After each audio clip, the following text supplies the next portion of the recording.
Hello मेरे प्यारे दोस्तों, शालोम। आप सभी को शांति मिले। आज मैं आपको बताने जा रहा हूँ कि कैसे क्रिश्चियन पास्टर्स लोग खुलेआम वीडियो बना रहे हैं सूअर खाने के विषय में, और वो ये साबित करना चाह रहे हैं कि सूअर खा सकते हैं। वो लोग बाइबल का हवाला भी देते हैं और कहते हैं कि हम सब कुछ खा सकते हैं, लेकिन मुझे इससे आपत्ति है, क्योंकि वो लोग कहते हैं कि ये पुराने नियम में यानी ओल्ड टेस्टामेंट में कहा गया था सूअर मत खाओ बोल के, लेकिन नया नियम में तो हमें मसीह ने सब कुछ शुद्ध है बोल दिया। तो अगर सब कुछ शुद्ध है तो नया नियम के लोगों ने क्यों नहीं खाया सूअर?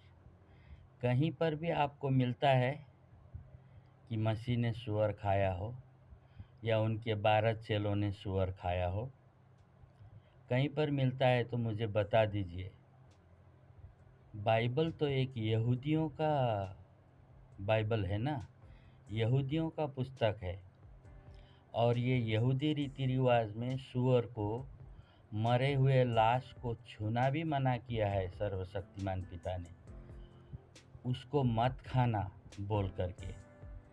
अगर सर्वशक्तिमान पिता ने पुराने नियम में मत खाओ बोला, नया नियम में खाओ बोलते हैं, तो ये कैसे ईश्वर है? अभी करो बाद में मत करो, या अभी मत करो बाद में करो, ऐसा बोलने वाला ईश्वर है? अगर आपके पास्टर भी ऐसा कहते हैं ना कि पुराने नियम में ईश्वर ने बोला था सूअर मत खाओ, लेकिन नया नियम में आके उन्होंने सब कुछ शुद्ध बना दिया, तो सीधा उनसे पूछो कि क्या हमारे ईश्वर या हमारे परमेश्वर बदलने वाले परमेश्वर हैं क्या? पुराने नियम में एक बात कहते हैं और नया नियम में आके एक बात कहते हैं, ऐसा क्यों? अरे जब नूह के समय में, जब जहाज में नूह प्रवेश कर रहे थे, तो वहाँ पर आप 6 अध्याय, उत्पत्ति 6 अध्याय का 3 पद और उत्पत्ति वही 6 अध्याय का 8 पद पढ़िए। वहाँ पर साफ साफ लिखा है कि शुद्ध जानवरों के एक एक जोड़ी करके जहाज में डालो, और अशुद्ध पशुओं के भी एक एक जोड़ा करके जहाज में डालो। अरे उस समय नूह के समय में तो व्यवस्था आया भी नहीं था ना, 10 आज्ञा आया नहीं था। 10 आज्ञा तो मोसेस के ज़माने में आया था। तो नूह के ज़माने में कैसे सर्वशक्तिमान पिता बोल रहे हैं कि शुद्ध और अशुद्ध पशु? तो दूसरी बात यह है, दूसरा प्रश्न ये है कि कभी भी सर्वशक्तिमान पिता ने मुझे सूअर की बलि दो बोला है? होम बलि, पाप बलि जब चढ़ाते थे तो मेमना चढ़ाते थे, हाँ, भेड़ का बच्चा चढ़ाते थे, तो बकरा का बच्चा चढ़ाते थे। ये सब शुद्ध पशु थे जिसके खूर फटे हुए होते हैं, और जो पागुर करते हैं वो तुम्हारे लिए शुद्ध है बोल के लेवी 11 अध्याय पूरा पढ़ेंगे तो वहाँ पर मिलता है।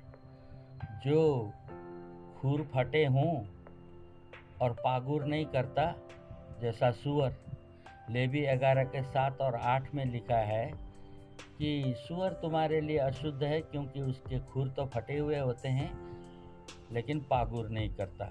जैसे ऊँट भी घास खाता है लेकिन उसके खुर फटे हुए नहीं होते, पागुर तो करता है, इसलिए तुम्हारे लिए वो अशुद्ध है। खरगोश, वो भी खुर फटा हुआ रहता है लेकिन पागुर नहीं करता है।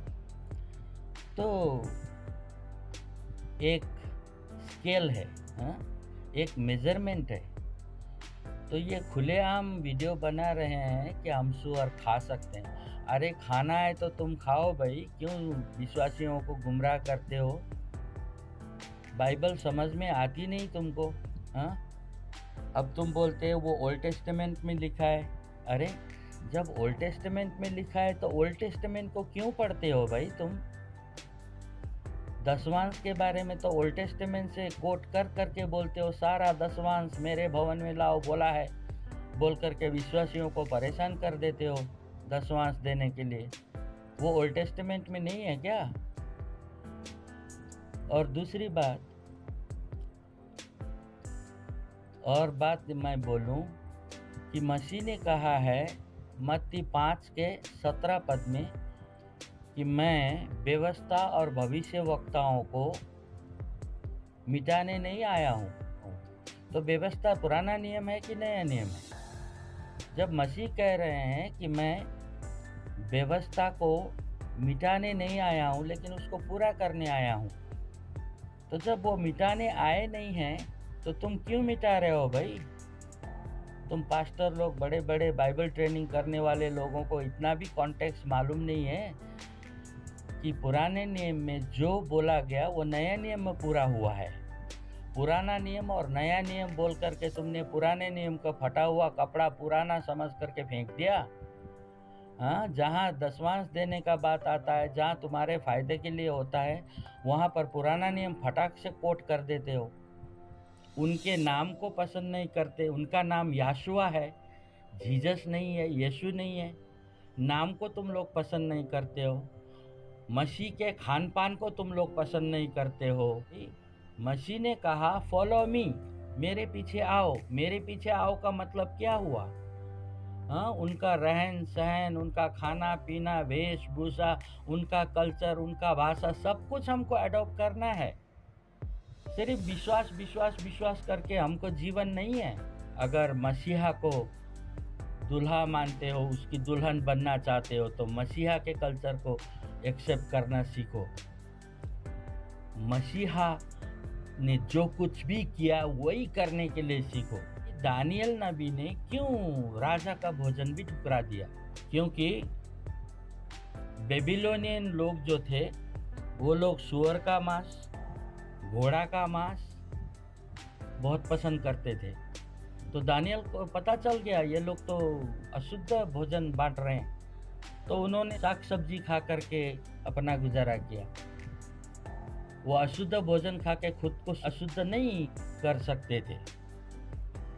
तो अब नए नियम में आकर के जब हम देखते हैं, मसीह ने कहा बिना हाथ धोए खाने से इंसान अपवित्र नहीं होता। वहाँ पर हाथ बिना धोए खाने का संदर्भ है।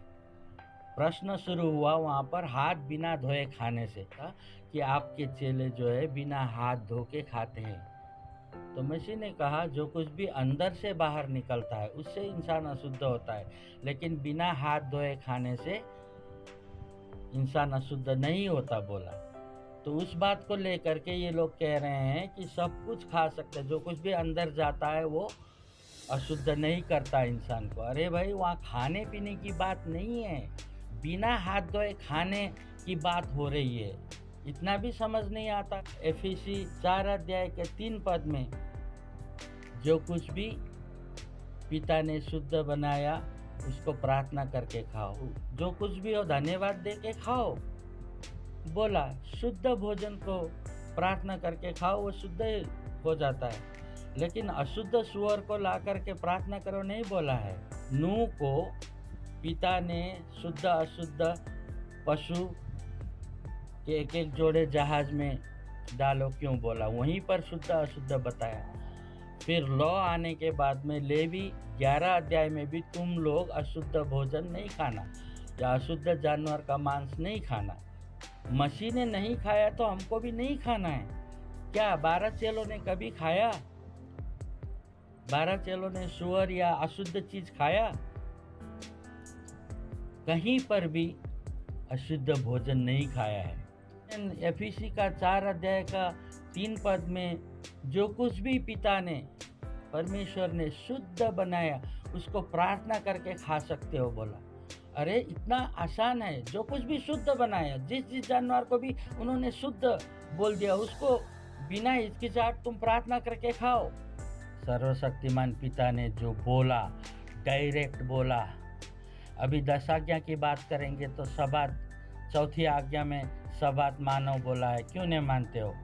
बोला तो वो तो पुराने नियम में है ना, वो तो यहूदियों के लिए है। कितनी वाहियात बात करते हैं यार। अगर यहूदियों के लिए ही सब कुछ पुराना नियम है तो मसीह ने तो व्यवस्था का पूर्ण रूप से पालन किया ना। और वो कहते हैं मेरे पीछे आओ, मुझे फॉलो करो। तो उन्होंने व्यवस्था का पालन किया, उन्होंने सबात पालन किया। एवरी सबात को वो सिनेगोग में लेके जाते थे 12 चेलों को सिखाने के लिए। तो हमको भी सबात मानना चाहिए ना। क्यों संडे मान रहे हो? संडे तो हफ्ता का पहले दिन होता है। ये तो आज्ञा का उल्लंघन हो गया ना। आप लोग मसीह को फॉलो बिल्कुल नहीं कर रहे हो, अपना ही एक डॉक्ट्रिन बना करके चल रहे हो। और आज 40,000 से भी ज़्यादा संप्रदाय हो गए हैं, इसलिए एक दूसरे का बात मिलता भी नहीं है, एक दूसरे का डॉक्ट्रिन सिद्धांत कुछ भी नहीं मिलता है। एक दूसरे के विरोधी होके बैठे हुए हैं। ऐसा नहीं है। अगर मसीह एक है तो हमारा विश्वास भी एक है, बपतिस्मा भी एक है, सर्वशक्तिमान पिता भी एक है, मध्यस्थ भी एक है। हजारों डिनोमिनेशंस कहाँ से आ गए? ऐसा ही है, अपनी मनमर्जी का प्रचार करते हो। तो दोस्तों, सुअर मत खाना, उसमें इतने भयानक बीमारी है ना। हर एक के पास में मोबाइल है, गूगल में जाइए और पोर्क वर्म बोल के टाइप कीजिए, PORK स्पेस दीजिए और WORM पोर्क वर्म बोल करके टाइप करके आप देख लीजिए। आपने उल्टी नहीं किया ना तो मुझे बोलना। पोर्क वर्म ने कितना भयानक लोगों को मौत दिया है, वो सुअर में मिलता है। जो जानवर पिता ने मत खाओ बोला है, उसमें कुछ न कुछ बीमारी होता है और हमारे शरीर में जा कर के वो मैच नहीं करता और इसलिए बीमारियां देता है। आज सुअर खाने वाले देश में देखिए, heart attack, hypertension, blood pressure, sugar, बहुत ज़्यादा मौत भी हो रहा है, भयानक बीमारी भी मिल रहा है। अशुद्ध जानवर खा के अपने शरीर को अशुद्ध क्यों करते हो? ये सब शैतान का सिद्धांत है। ऐसे सिद्धांतों को किक आउट करो और वचन को मानो। बहुत कुछ है बताना, लेकिन वीडियो बहुत लंबा हो जाएगा।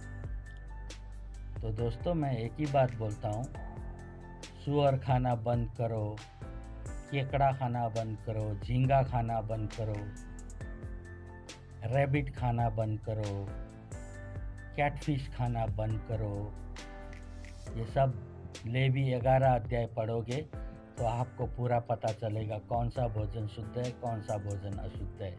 जिस संदर्भ में कहा है मसीह ने, उसको समझना ही नहीं चाहते और अपना ही अनुवाद ला करके थोप देते हैं। और भोले वाले विश्वासी को क्या पता, हाँ होगा, ऐसा ही होगा बोल के खाते हैं। ठीक है दोस्तों, यहीं पर मैं समाप्त करता हूँ। आपको अच्छा लगा तो लाइक कीजिए, कमेंट कीजिए, शेयर कीजिए। अगर अच्छा नहीं लगा तो भी कमेंट कीजिए। ठीक है, शलोम।